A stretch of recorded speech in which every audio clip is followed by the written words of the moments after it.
नमस्ते गाइज, आज अपन पढ़ेंगे present perfect tense. Present perfect.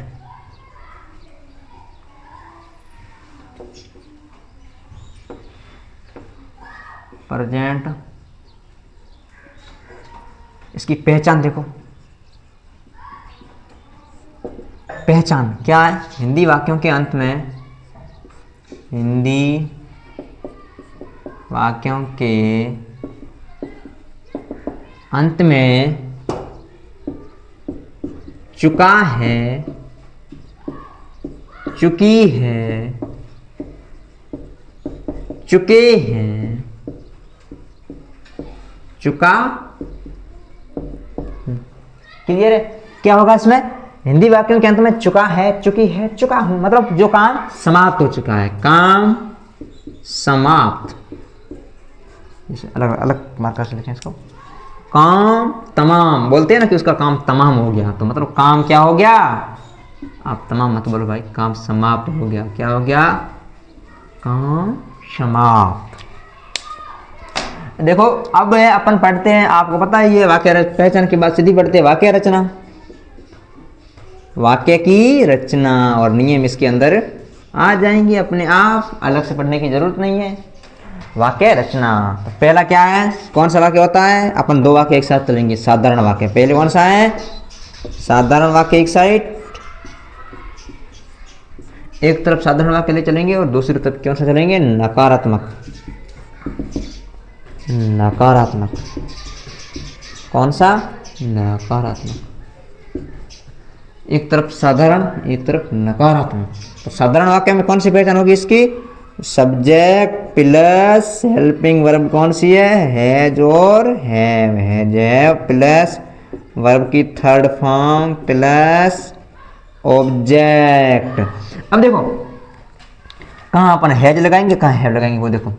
एक तो पहले आता है हैज, कहाँ लगाएंगे? ही, शी, इट, वे, नाम या सिंगुलर या।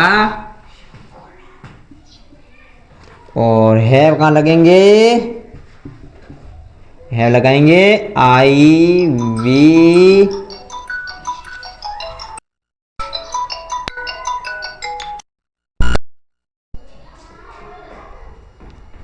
छुरा है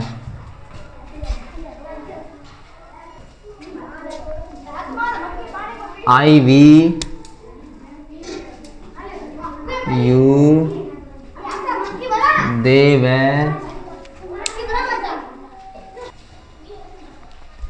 I, we, you, they, we, plural.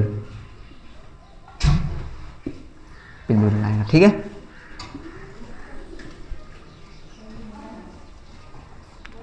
अब क्या करना है अपने को? नकारात्मक वाक्य की पहचान साथ में लिखते हैं। क्या आएगा पहले? सब्जेक्ट प्लस हैज है प्लस नॉट प्लस वर्ब की थर्ड फॉर्म प्लस ऑब्जेक्ट, ठीक है। सब्जेक्ट हैज है प्लस वर्ब की थर्ड फॉर्म प्लस ऑब्जेक्ट, ठीक है। वाक्य अपने पास जैसे वह घर जा चुका है। अगला इसका वाक्य साथ बनाते हैं। वह घर नहीं जा चुका है, नहीं जा चुका, वह घर नहीं जा चुका है। तो क्या आएगा? वह घर जा चुका है, तो उसका क्या आएगा? वह के लिए क्या आएगा? ही के साथ हैज। ही हैज जाना की थर्ड फॉर्म कौन सी होगी? He has gone to home. He has gone to. एक दिन हम साथ में एक बार साथ में क्रिया भी लिखेंगे, उसका भी अलग से वीडियो डाल देंगे। ही हैज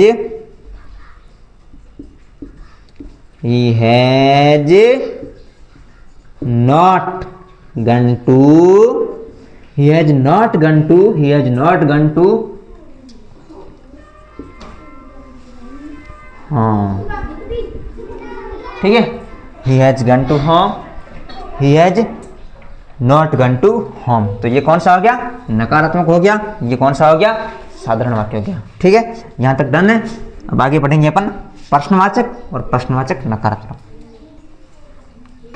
अब पढ़ेंगे प्रश्नवाचक और प्रश्नवाचक नकारात्मक।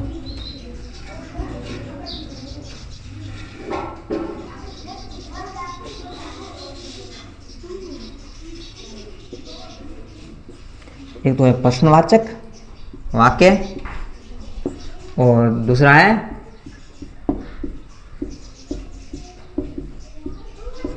प्रश्नवाचक नकारात्मक वाक्य।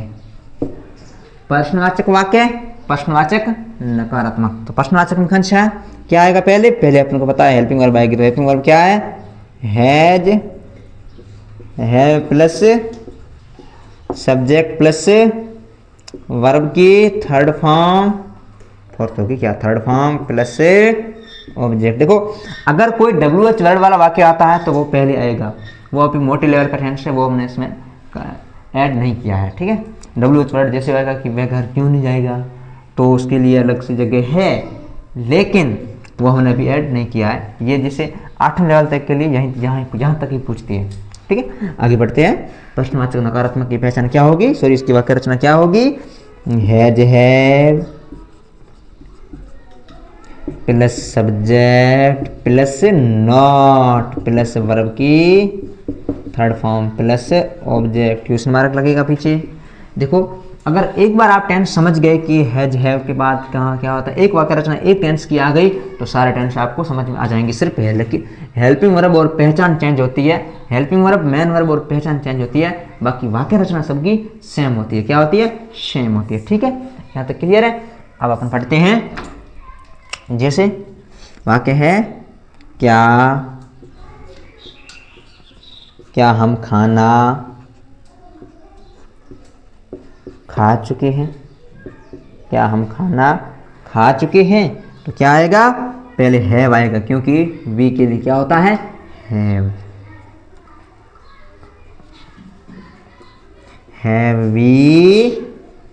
हैव वी सब्जेक्ट के बाद क्या आता है, थर्ड फॉर्म, यानी खाना की थर्ड फॉर्म क्या होगी, eaten, have eaten food, eaten the food.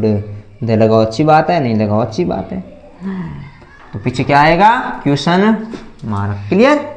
अब पढ़ते हैं प्रश्नवाचक नकारात्मक में क्या आएगा, सेम वाक्य दूसरा लेते हैं कोई, क्या मोहन क्रिकेट या क्रिकेट, क्या मोहन क्रिकेट खेल चुका है, क्या मोहन क्रिकेट खेल चुका है, तो क्या आएगा, हैव मोहन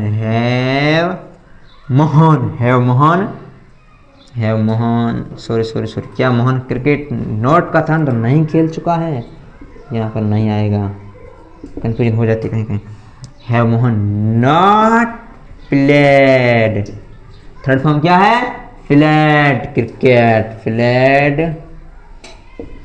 ठीक है। यहाँ तक क्लियर है। पीछे अपने क्वेश्चन मार्क लगाना पड़ेगा, बिल्कुल सर लगाना पड़ेगा और लगाओ भी।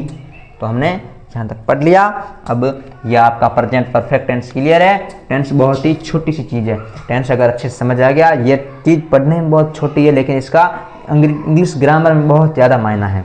अगर हम जहाँ तक समझ में ना आए आप कमेंट के माध्यम से हमें पूछ सकते हो और हम और भी बेहतर करने का प्रयास करेंगे।